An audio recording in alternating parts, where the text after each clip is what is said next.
Hey guys, how's everybody doing? I hope everybody's doing well.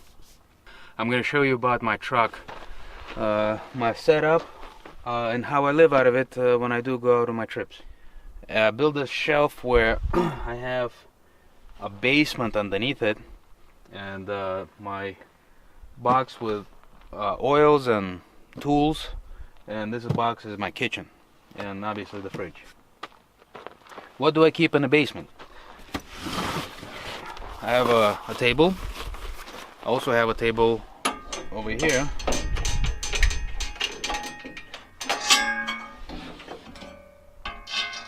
Usually I use this table for cooking, and this table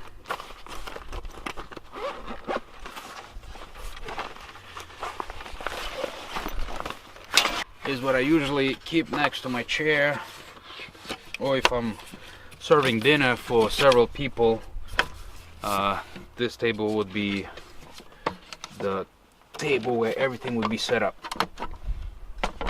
It's a bamboo. It has extendable legs, if you would choose so.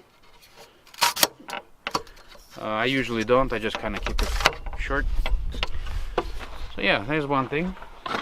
It still allows me access to the factory storage area underneath. Chairs. This is Max's chair. Loves this thing. I have two front runner chairs. I am not sponsored. I don't have any affiliation with the company.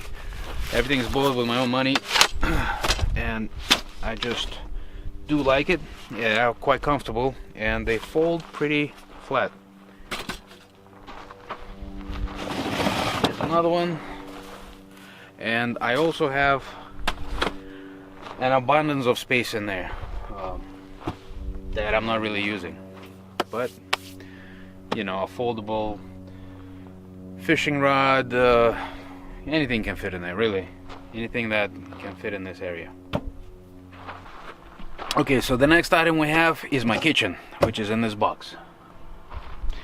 So what I like about this box, you could strap them down and still have an opening lid. As far as the setup inside of it is nothing special. I have a single burner stove, a frying pan, a pot, stuff with knives and forks, cooking oil, which I use avocado oil. Really like the flavor of it, and it's has one of the highest smoke points, 500 degrees. And let's see, it has a propane tank in here, a tiny one. Alright, so moving on to the next item. The next item is obviously a fridge. Probably one of the best mods that the truck ever received was the fridge. It's it changes everything. It's quite a lot of money to put up front. However, over the years, it actually pays for itself. I have this fridge probably 4 years at this point, and if I were to be buying ice bags for the past 4 years, that'd probably be equivalent to the cost of the fridge. A refrigerator versus an ice chest, where you don't have soggy food, that's one thing. Second of all, it doesn't take twice as much space. For example, this is a 50 quart. If you want to have an ice chest that can carry 50 quarts worth of food, you actually have to buy a 100 quart ice chest, because half of it would be used by cooling media, which is the ice. Anyway, I'm not gonna go too much in detail of the fridge. Alright, so the next step is my strap down system and how I keep all this together. Which is pretty simple. Obviously, if you could see from this picture, it just hooks onto one of the holes of the box and it wraps around the shelf that I built, and it comes around the other side and hooks to the back of the box. Very quick to release and remove.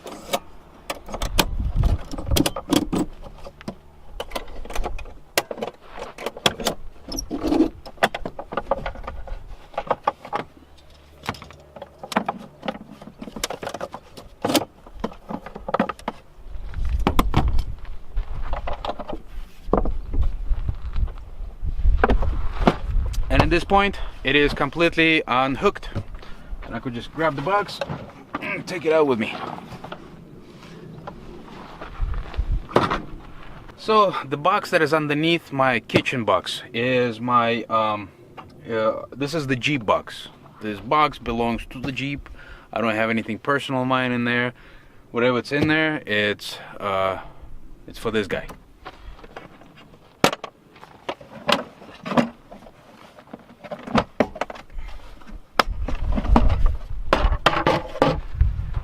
As you can see, basic items. I have a belt, spare differential gasket,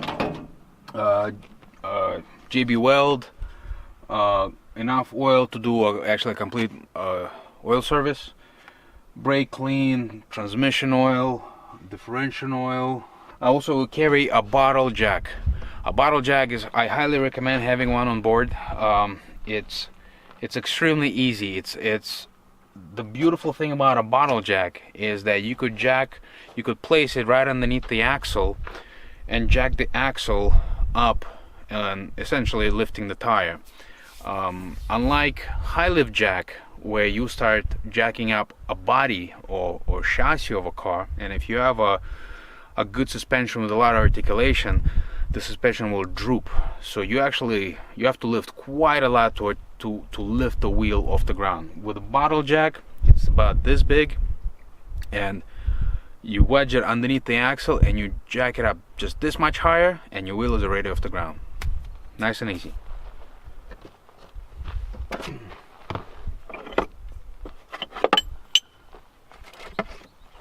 A little can of a WD-40.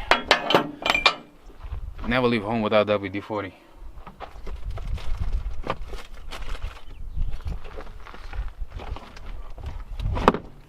So this is my bottle jack.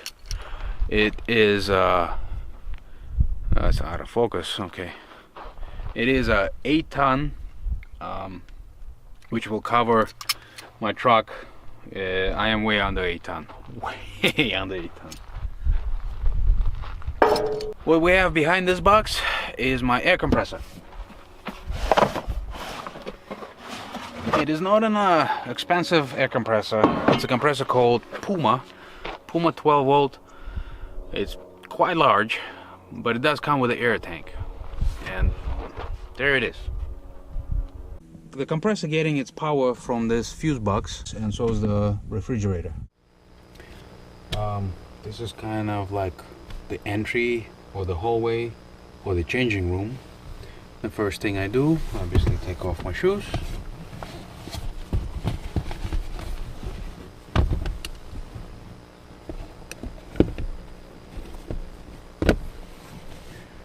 And then we're just gonna climb up to the second floor.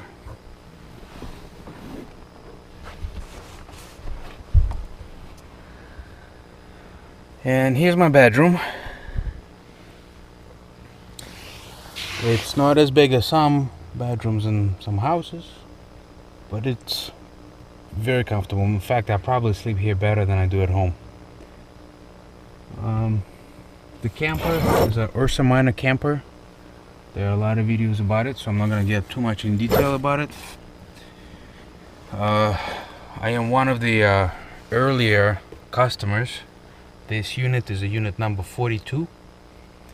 I have this unit probably 5-6 years, somewhere around there. It's just like a fridge. It's one of the best mods I ever did. This is the light for the upstairs. This is a dual battery monitor, Australian company. We have USB and a 12 volt output. This is when one of my dogs died. His name is Rudy. When we cremated him, we get this little broken heart symbol. I mounted the microphone on this retractable cable. The reason I decided to have this to begin with, when I'm negotiating a technical terrain and I get on radio and the situation comes about where I need to have both my hands on the steering wheel right away, I could just let go and grab my steering wheel. Well, I hope this video was entertaining. Maybe give you guys an idea of how you want to set up your truck. And if you do like this video, please give it a thumbs up. If you would like to see more, please subscribe to the channel. And thank you for watching.